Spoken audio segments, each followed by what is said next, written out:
ఓం శ్రీ లక్ష్మీ కుబేరాయ నమః. అందరికీ నమస్కారం అండి. ఈ రోజు వీడియోలో మనకి 2025 సంవత్సరంలో ధనత్రయోదశి పండుగ రోజున లక్ష్మీ కుబేరుని పూజ అనేది ప్రత్యేకంగా చేసుకుంటామండి. ప్రతి ఒక్కరూ కూడా ఈ రోజు లక్ష్మీ అమ్మవారిని పూజించాలి. పూజా విధానం చాలా సింపుల్గా ఇంట్లో ప్రతి ఒక్కరూ చేసుకునే పూజా విధానాన్ని ఈ రోజు వీడియోలో తెలియజేస్తున్నాను. వీడియోని మాత్రం స్కిప్ చేయకుండా చూడండి.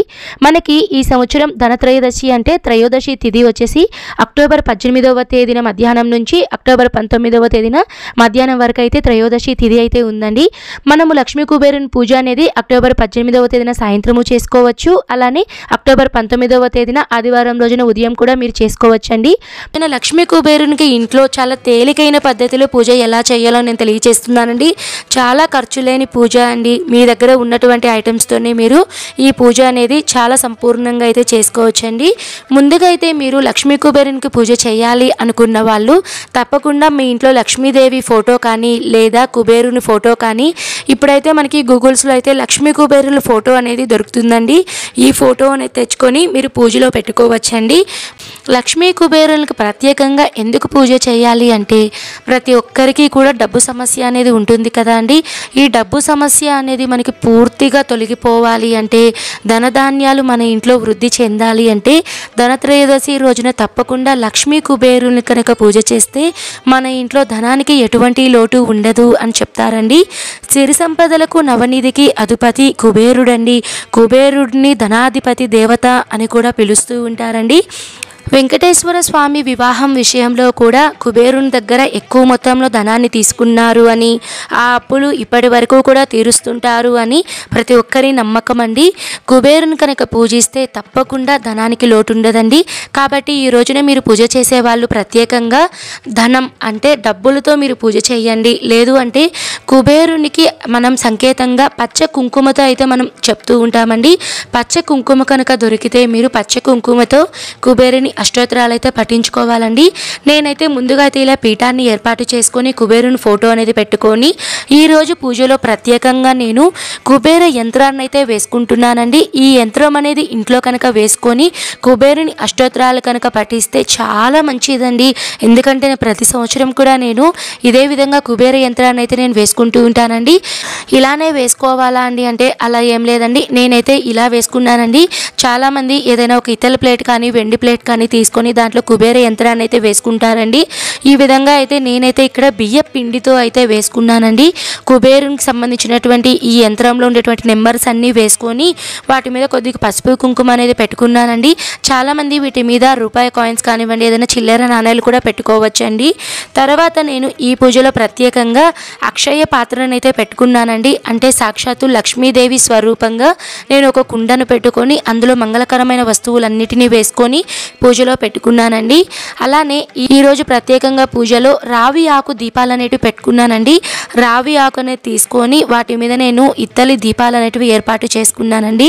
తర్వాత మనం ఇక్కడ పూజలో లక్ష్మీదేవిని ఖచ్చితంగా పెట్టుకుంటున్నాం కాబట్టి అమ్మవారి స్వరూపంగా నిండుగా పసుపు కుంకుమలు అనేటివి ఫోటో దగ్గర పెట్టుకున్నాను. ఈరోజు పూజలో ప్రత్యేకంగా పచ్చ ఒత్తులతో పచ్చ కుంకుమతో పూజలు అనేటివి చేస్తారండి. మీకు కనుక దొరికితే తప్పకుండా తెచ్చుకోండి. ఒకవేళ మీకు దొరకలేదు అని అనుకుంటే మీ దగ్గర ఉన్న వాటితోనే మీరు పూజ అనేది చేసుకోవచ్చండి. ఈ విధంగా అయితే నేనైతే ఇక్కడ నా దగ్గర పచ్చ ఒత్తులు ఉన్నాయి కాబట్టి నేను ఇక్కడ దీపాలలో నేను నువ్వుల నూనె తీసుకొని ఈ పచ్చ ఒత్తులను అయితే వేసుకున్నానండి. ఒకవేళ ఇక్కడ మీరు నువ్వుల నూనె వాడాలి అంటే అలా ఏం లేదండి. మీ దగ్గర ఆవు నెయ్యి కనుక ఉంటే ఆవు నెయ్యిని కూడా వేసుకోవచ్చు. ఎన్ని దీపాలు పెట్టుకోవాలండి అంటే ఎన్ని దీపాలైనా సరే పెట్టుకోవచ్చండి. నేనైతే ఇక్కడ 5 దీపాలు అయితే పెట్టుకున్నానండి. ప్రత్యేకంగా కామాక్షి దీపాన్ని కూడా నేను పెట్టుకున్నాను. ప్రత్యేకమైనటువంటి పండుగలు ఇలాంటి పర్వదినాల్లో మనము కామాక్షి దీపం కానీ అష్టలక్ష్మి దీపం కానీ పెట్టుకుంటే చాలా మంచిదండి. ముందుగా అయితే మనము ఆదిదేవుడు విఘ్న నివారకుడు గణపతిని మనసులో స్మరించుకొని ఓం గం గం గణపతి అయి నమః అని 3 సార్లు మనము కొద్దిగా అక్షింతలను తీసుకొని మనసులో స్మరించుకొని స్వామివారి పాఠం దగ్గర అయితే మీరు అక్షింతలను వేసుకోవాలండి. ఎందుకంటే మనం చేసేటువంటి పూజలో కొన్నిసార్లు తెలియకుండా కొన్ని తప్పులు అనేటివి చేస్తూ ఉంటామండి. ఈ తప్పులను మన్నించేది మనకి ఆ విఘ్న నివారకుడు గణపతి అండి. కాబట్టి గణపతికి నమస్కారం చేసుకున్న తర్వాత మీరు లక్ష్మీదేవికి పూజ అనేది చేసుకోవాలండి. లక్ష్మీదేవి స్వరూపంగా మీరు పూజలో ఫోటో కానీ లేదా లక్ష్మీదేవి విగ్రహం కానీ పెట్టుకోవచ్చు. లక్ష్మీదేవి దగ్గర మీరు కుంకుమతో కానీ లేదా రూపాయి కాయిన్స్తో కానీ ఓం లక్ష్మీదేవి అయి నమః అని మీరు మీరు అష్టోత్తరాలు పఠించుకోవాలండి. తర్వాత మీరు లక్ష్మీ కుబేరునికి పూజ చేయాలండి. మీరు ఒకవేళ కుబేరుని అష్టోత్తరాలు కనుక తెలిస్తే అష్టోత్తరాలు పఠించుకోవచ్చు. లేదు మీకు కుబేర అష్టోత్తరాలు తెలియకపోతే ఓం లక్ష్మీ కుబేరాయ నమః ఈ మంత్రాన్ని అయితే మీరు పఠించుకోవాలండి. ఓం లక్ష్మీ కుబేరాయ నమః, ఓం లక్ష్మీ కుబేరాయ నమః, ఓం లక్ష్మీ కుబేరాయ నమః ఈ మంత్రాన్ని మీరు పచ్చ కుంకుమతో కానీ లేదా రూపాయి కాయిన్స్తో కానీ పుష్పాలతో కానీ అక్షింతలతో కానీ మీరు ఆ లక్ష్మీ కుబేరునికైతే మీరు పూజ అనేది చేసుకోవాలండి.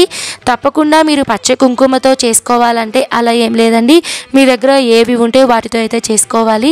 నైవేద్యంగా మీ శక్తి కొలది మీరు ఏవైనా పెట్టుకోవచ్చండి. ఏదైనా పులుసన్నం కానీ దద్దోజనం కానీ బెల్లం కానీ ఏ ఉన్నా సరే మీరు నైవేద్యంగా పెట్టుకోవచ్చండి. ఇక్కడ నేను కుబేర యంత్రాన్ని పెట్టుకున్నాను కదండి, ఈ కుబేర యంత్రంకి మీరు చక్కగా పసుపు కుంకుమలు పెట్టుకొని దాని మీద పుష్పాలు అనేటివి పెట్టుకొని మీరు పూజ అనేది ఈ యంత్రం మీద కూడా మీరు పెట్టుకొని పుష్పాలతో అష్టోత్తరాలు అంటే పఠించుకోవచ్చండి. నేనైతే ఇక్కడ సపరేట్గా పచ్చ కుంకుమ ఉంది కాబట్టి నేను స్వామివారి ఫోటో ముందు చిన్న ప్లేట్ అనేది పెట్టుకొని ఆ ప్లేట్లో నేను కుబేరునికి పూజ అనేది చేసుకున్నానండి. పూజలో మీరు జువ్వాది పొడి కానివ్వండి, పచ్చకర్పూరం కానివ్వండి ఇవన్నీ కూడా మీరు చల్లుకోవచ్చు.